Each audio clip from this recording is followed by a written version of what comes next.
If you've watched children grow and learn new things, how do they learn new things?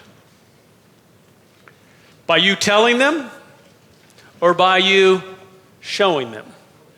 You know, they watch, especially if they've got old brothers and sisters, you know, they see what walking is, and so they try out walking. They see what grabbing, they see what eating is. Oftentimes they have a little trouble, you know, utensils and working that in, but bit by bit, by seeing what everyone else is doing, bit by bit, they pick up those skills as well. And God, as our teacher through Jesus, modeled something for us. And as we're talking about going, this command that Jesus gave us to go into all the world and make disciples and baptize them in the name of the Father, Son, and the Holy Spirit, and to teach them everything that he taught them, to do that going, he didn't ask us to do something he wasn't willing to do. Let's go to Matthew chapter 9. Just a few verses here, but very, very powerful in their meaning. It says, Jesus went through all the towns and villages, teaching in their synagogues, proclaiming the good news of the kingdom and healing every disease and sickness. When he saw the crowds, he had compassion on them because they were harassed and helpless, like sheep without a shepherd. Then he said to his disciples, the harvest is plentiful, but the workers are few. Ask the Lord of the harvest, therefore, to send out workers into his harvest field. What we see here is that mission work that we're talking about this month was modeled by Jesus. He did it first. And as we look through these verses, we see a few things here. First off, it says he went through all the towns and villages. He went where people were. And what our lesson for us is we need to go where people are. We have made some great technological advances in terms of communication, especially in that last few decades. We can disseminate information all over the world in fractions of a second. Used to be if you wanted to communicate with somebody who was on the other side of the world, you had to send a letter, and that may take weeks to get there. You know, there was a time it would have taken months, if not years, for something to arrive. Now, in a fraction of a second, you can send an email to just about anyone around the world. You can send a text. You can just communicate instantaneously. But we're not dispensing just information when it comes to sharing the gospel of Jesus Christ. We're not just throwing out facts for people to believe. Sharing the gospel ultimately is not a high-tech endeavor. It requires presence. It is a person-to-person, in-person work. You think about that just for a moment in your own life. About who led you to Jesus Christ, or the number of people who were involved in that process. Did they do it from afar? Did they write you a letter? Make a phone call? Or were they there present with you in life, through life's ups and downs, modeling for you what it meant to follow Jesus, while sharing with you the reason for the way that they lived? And so, when it comes to mission work, this is why we talk about go, because we have to go where people are. And as he was doing this, he met their needs. He says he was healing every disease and sickness. Now, why would he do that? Well, to get people's attention, to give weight to his words, to prove who he was. They were signs to say, you know, when Jesus says, guess what? I am God in the flesh. Prove it. Okay, watch this. And meeting needs still opens doors for the gospel, even today. Well, what needs? Maybe you're aware of Maslow's hierarchy of needs. You maybe learned it somewhere along in school. It's kind of a pyramid that works its way up. And down at the very bottom, there's the very basic needs, the very basic physiological needs. You know, food, water. But then there's the next need up is that of kind of safety and security. And this includes health. One of the missions that we support is a missionary, medical missionary in Haiti. And I've been following them on Facebook, and they're doing all sorts of amazing things being present there with the folks. Then there's the need of belonging, that we all have a need to belong to something bigger than ourselves, and to belong to a group of other people, to have a sense that we are welcomed, we are received. Then there is a need of esteem, that we have a sense of self-confidence, that we know that we're okay. Then there is self-actualization, and then ultimately transcendence. And the gospel brings all those things to us at those higher levels, but sometimes it's up to the missionaries to meet those first basic needs so that they can see how the gospel fulfills those higher needs. This is what Jesus did. He fed people bread, fish. He healed them. But along the way, he didn't just keep doing that. Along the way, he said, there's something more here that I want to make you aware of. And some people say, well, we just came for the fish sandwiches. Thank you very much, and left. But some people embraced him and who he was and got all that way to that place of transcendence where they recognized their place in the universe. And this third thing he did, as he's modeling it, he taught about the kingdom. And the kingdom, folks, of heaven, the kingdom of heaven, it still captivates people today. So oftentimes we're talking about the church. And we just kind of talk that up. And so people are like, church, I've seen a church. I've been to a church. I did that once. I didn't like it. I'm not sure. But if you talk about the kingdom, you're talking about something altogether different. The kingdom is the place where love is valued over power, where serving is greater than being served. These kingdom principles that Jesus talks about, where he says, you've heard it said this, but I'm going to tell you this. Where the blessed are the poor, the meek, those who hunger and thirst.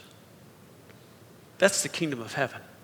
And people are still receptive to that today.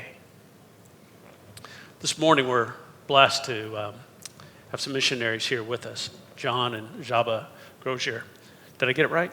I got it right. All right. I can be taught. They're missionaries that we support in Poland. And when I sent out word to our missionaries and said, hey, we're going to do this, can you send us some information?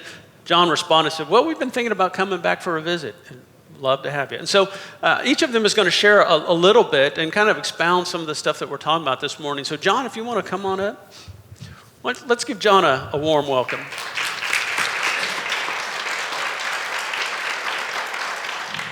First, I'd like to thank you for inviting us and for allowing us to come this morning. And thank you for being a part of our lives, even though you might not exactly know what that means. It makes a big difference that we know people are praying for us and for Poland and are partnering with us. I came this morning when wanting to connect you to Poland, but I'm realizing there's a deeper connection that I didn't know about. I knew about, but I didn't really know about until I arrived here this morning about 2 hours ago. You see, I was born in Zimbabwe, Rhodesia at the time, and I just grew up there. That was my home. I didn't know anything else, and my parents were also born there. My dad was not a believer. In fact, he was pretty avid about his believing that really God wasn't a part of his life at all.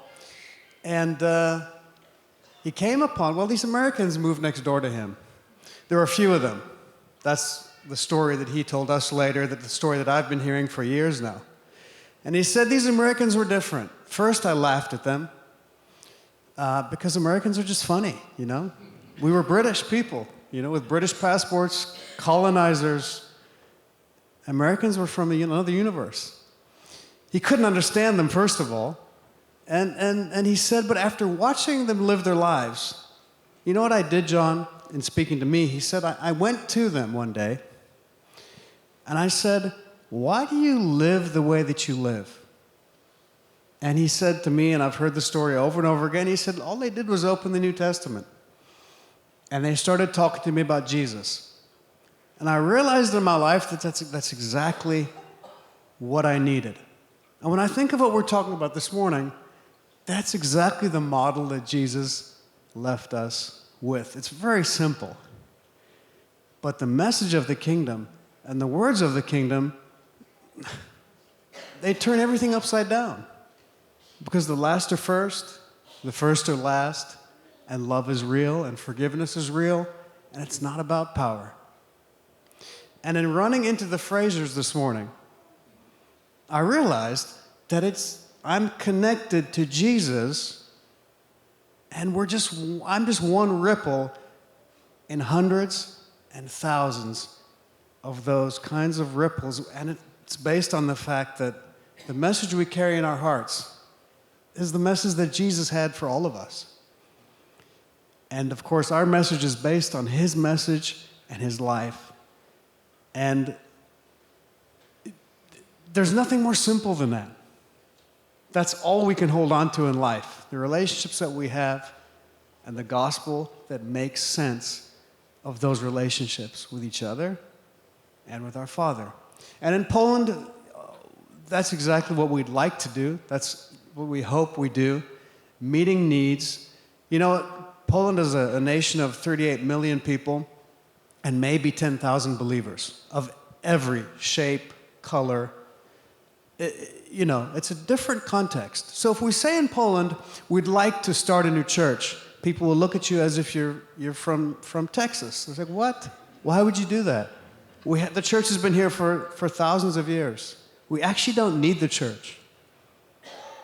But if there's something you could do for our children, because we don't have enough place in preschool for them, or if there's something you can do for my child with an after-school program, because he really needs to learn English, and if there's something you can do for my husband, because he has a big problem with addictions and alcohol, I'm willing to listen. And we found, over being in Poland for 30 years, I've been there 24 years, but our ministry's been there for 30 years. When those two things come together, when we're able to be with people, to go to people, but be with them in a place where we're able to meet their needs, whether it's through education, whether it's through playing basketball. We did that for a while, because young kids love to play ball. And we have an opportunity to share the gospel with them. There's so many ways we can do that. My wife and I actually spend most of our time in education, working with young people, with their parents, and the connections that are made because you can take care of children in Poland are amazing.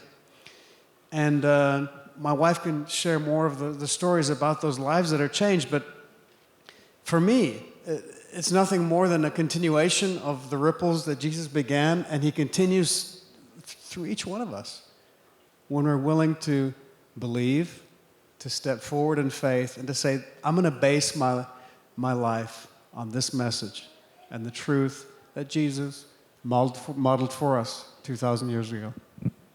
So thank you for being a part of our lives and that ministry with us.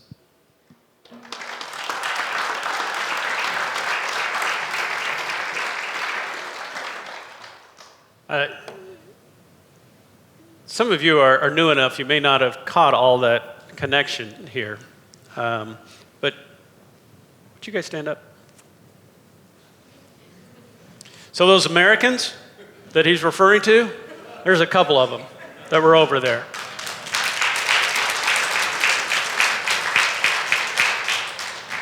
The ripple effect, changing, the going, the being present.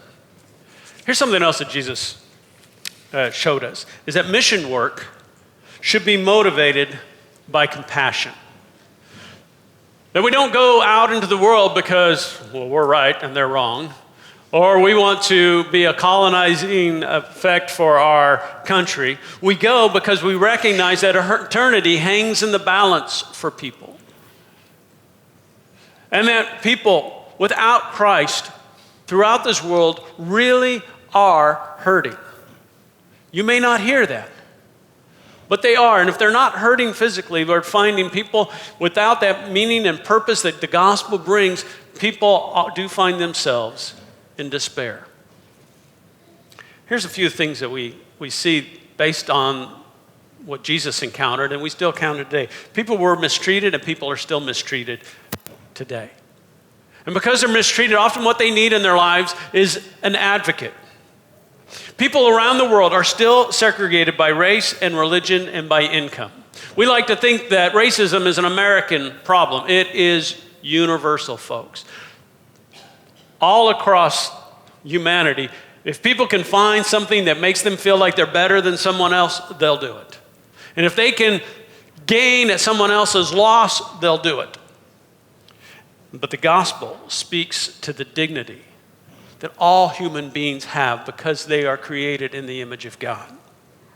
In places like Cambodia, children are often sold into sex slavery, sometimes and oftentimes by their parents. And Christians are leading the way, not only in rescuing children out of those situations, but also working with the government to change laws and to change the culture there that has allowed it to be so permissible. There are Christians who are going around the world doing things like bringing water, helping people dig well, helping them learn how to farm, doing all sorts of things, how to do business and have micro businesses and so they can provide for themselves. All of these things are changing because of Christians. In one African nation that I visited, it was a common thing to, if somebody wanted to marry, if you wanted to marry a girl in another tribe, well, somebody had to offer up a girl out of that tribe to someone else without her choice. Christians were bringing the gospel and saying that's not right. One of the things that we begin to see is that people are without power. We see that there in Matthew's gospel, and we see it today throughout the world. The rich and the powerful control access to food, medicine, and education. And so people need empowered. And so there are missionaries who help people become self-sufficient, who provide education so people can be empowered to solve their local and national problems. People are often unprotected and unguided, and they still need a shepherd. And Jesus wants to be their shepherd. More and more, you'll hear about how bad Christians have made things, supposedly, in the church. But folks, I want you to think historically about what the church has done throughout the world. Think about how many hospitals you know that start with the word saint. Think about how many orphanages around the world exist because of people of faith. Wherever Christians have gone, wherever Christianity has been brought in to bear, the lives of people improve. Christianity brought objective truth, and out of that objective ethics that serve as a framework for our laws. But it also brought compassion and grace into our understanding of how to treat people. Do we always get it right? Obviously not. But just because you don't always meet the standard doesn't mean you do away with the standard.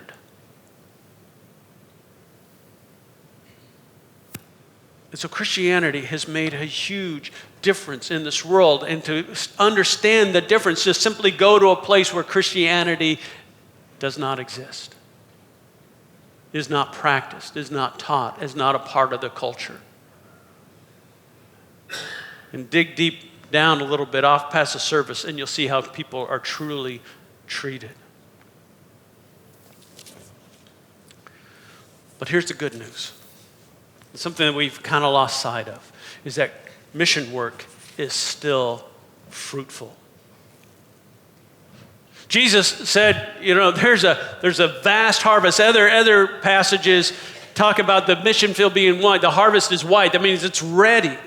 And he's saying it's vast, but we don't have enough workers.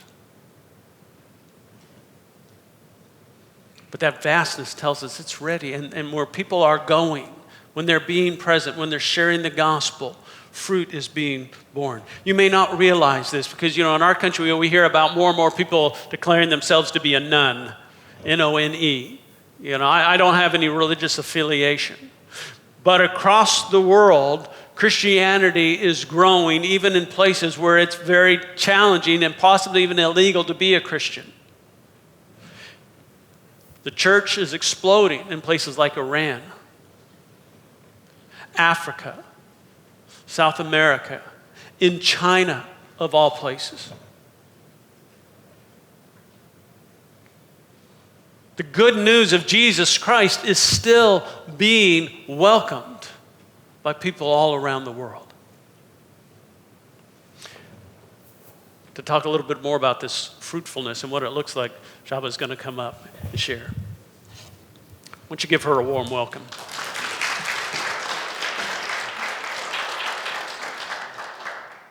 Thank you, Byron. And I know your name now too. I'm sorry, I misread it on the last service. Yes. Well, thank you for inviting us. And that's very true. We are really blessed as a part of our ministry to see the fruit of God's work and the need of people for Jesus in country of Poland. As you can probably hear, I am from Poland. I've been there all my life, 50 years now. And one day I had a need, and there was someone who shared Jesus with me. Unfortunately, our country is a country, like John mentioned, about 38 million people, and everybody knows about God. But nobody or very little group of people know God. I was like that. I grew up in a very typical Polish family, and I knew that there is God, and I knew about the church that from time to time you go to, but I didn't know who Jesus is for me personally. And someone shared it with me when I was 19. My heart was really moved and changed by it, so I had that great desire to share that truth with others. And we are able, not everyone who is a missionary could see the fruit of it, we're able to see that fruit almost every day. 13 years ago, as a part of our ministry, we started a preschool to meet the need of our city with 26 children in it. Today, we have a preschool, elementary, and high school that we run in the city of Tomaszów with 430 students, and about 85% of them are not from evangelical families. But we have a chance daily share Christ with them, with their parents, with their grandparents, with some of our workers, because not all of them are born-again Christians, and we can see the fruit every day. The first fruit that we had to wait for the first 3 years was Irena. She came to sign in the kids to preschool, and a few months later, she was invited to church. She made a decision for Christ. She was baptized. She's a great, great daughter of Jesus today. And a few years later, her husband followed her, and the whole family was changed because of those 2 kids in the preschool. Now they're in the high school almost. Then there was Anya, one of our teachers. She came to help as an assistant teacher in the preschool. And 4 years ago, her life and her husband's life was totally turned upside down, and their marriage was saved. And their life is so different today. She serves in the worship. He goes with our men's group to Kenya and Zimbabwe to serve others, and they are light for a lot of people around them. And then there is Edita, who just this year in February gave her life to Christ. She knew us for 10 years.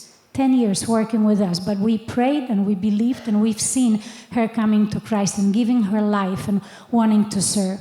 Just to give you an idea, now these are just names, you can see them, but we can know them, and we knew them before they knew God, and we know them now when they are serving and sharing with others.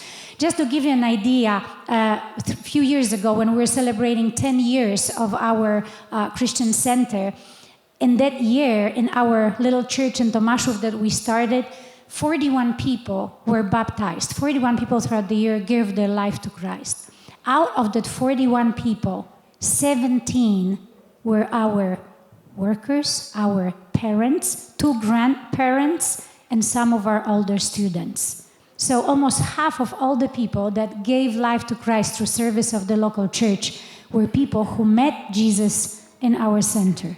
And there is a wonderful, great need. And for us, it's a great blessing to see. And if someone tells you Christianity is over, people don't want Jesus, don't believe them. We know that in my country, in Poland, there's a great need, and people respond to that message. And there was no church in Tomaszów just 15 years ago. 70,000 people, no evangelical church. Today we worship with about 200 believers every Sunday, just in Tomaszów. And we start another church in Łódź which has about 50, 60 people, and starting another one in Piotrków as a part of our ministry. So there is a great need, and there is a very fruitful service. So don't let be deceived by people saying that it's not true.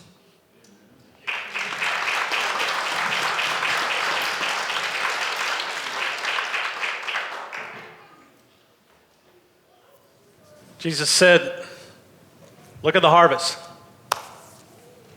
The harvest is vast. How big is the harvest? How many people are there in this world? It's billions of people. But there's a need for workers. There's a need for people to go out into the harvest, to go and be present, to meet needs, and to share the reason why they're meeting those needs. To just pass along the difference that Jesus Christ has made in their lives. So here's a question. If the need is great, the question then for you and for me is, how can I participate? How can each of us be involved? There are some real basic ways, some not a big risk, not a big thing, but you can do it. You could take 1 or 2 or 3 of our missionaries and just invest in them. Go to our website and you'll see all the contact information and just say, okay, you know what, this interests me. I'm going to pray for these people every single day. And I'm going to start making contact so I get updates from them on things that are going on, and I'm aware so I know exactly what to be praying for. And I might even take some money out of my budget and pass that along because I haven't ran into a missionary yet that says, oh yeah, we got enough money.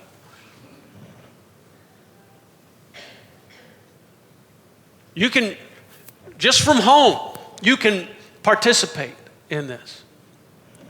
But you can also begin to do this. You begin to think about this. Around you is your mind. Close your eyes just for a moment and put yourself on your front porch. And just begin to think, who lives around you? Some of you, you have very close neighbors. Some of you, well, they're a mile down the road, but try to think about them. There's your mission field, folks. Think about where you work, where you go to school. There's your mission field. Think about your dorms. There it is, right there. I think about the people in my life that got me to Jesus. The band kids that I went to band kid, and their parents were sponsors of youth group, and I went to that. That moved me along down the road. And then when I was a senior in high school, I got invited to a meeting, mainly because I thought the preacher's daughter was cute, so I wanted to go to a Bible study where she was at. And you know who was leading the Bible study? One of my teachers who I had a good relationship with. And they just kind of kept the thing going. The girlfriend thing never materialized, but Jesus became very real.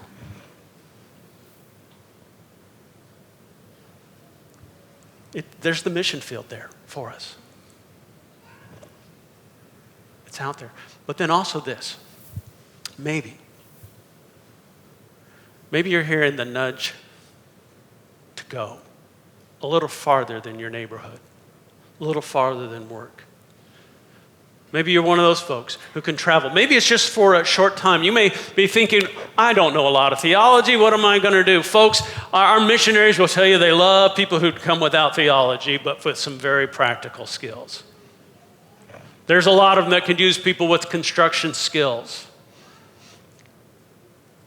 medical skills, business skills, things that you may have that they could really employ and help them in their work. You would be surprised. Earlier this fall, I was supposed to go on a different mission trip. I was supposed to go to visit one of our missionaries in Mexico. And I began to have some unease about it. And I finally said, they asked, hey, we got to make the flight reservations for you. Are you going to come or not? And I just said, I don't think so. I think we're going to have to pass on this one. The very next day, I got a call from a friend of mine who says, hey, there are a few of us going over to Myanmar to teach at a Bible college, and I want you to come with me. I said, so you can show them how to do it right, and I'll show them how to do it wrong. And said, no, I want you to come. So I'm going in January. I'm going to Myanmar. And I'm so excited because I'm going to be teaching on the book of Acts and on preaching. That's the part, don't do it like this, do it like him. Thank you for getting the joke. Thank you. But I'm going to get to go put some of my skills in because I don't do medicine and I don't do construction and stuff like that. But here's something. We've all got something we can bring to the table. Or maybe you're being called to go and study and go and take the theology part too. There might be something happening. And maybe it's short term, maybe it's long term. But it begins with opening yourself up to say, okay, I will go. We're going to sing a song here in just a moment. It's a song we've sung lots of times before. I have decided to follow Jesus. And oftentimes when we sing that song, we think about, I'm giving my life to Jesus. I'm going to be baptized in the waters. I'm going to be a follower of Jesus. I'd like you to think about it a little bit different. I am going to follow Jesus where he's leading me. If Jesus went to the mission field, how about you and me following him to the mission field in some form or fashion? So if you decide to follow Jesus, will you follow him to the harvest that is vast, but yet so ripe and ready for workers to show up? Let's pray. Heavenly Father, we thank you right now for the opportunity to follow us. Father, there are needs so vast out there, and there are so many opportunities. There are mission groups looking for engineers, looking for legal advice, looking for business help, looking for construction help, looking for teachers. There's something that we can do, some way that we can help. Help us to see that following Jesus means going to where he went and where he still needs to go. Help us to make our hearts and our minds and our souls available. Give us the courage to follow. And I pray this in Jesus' name. Amen.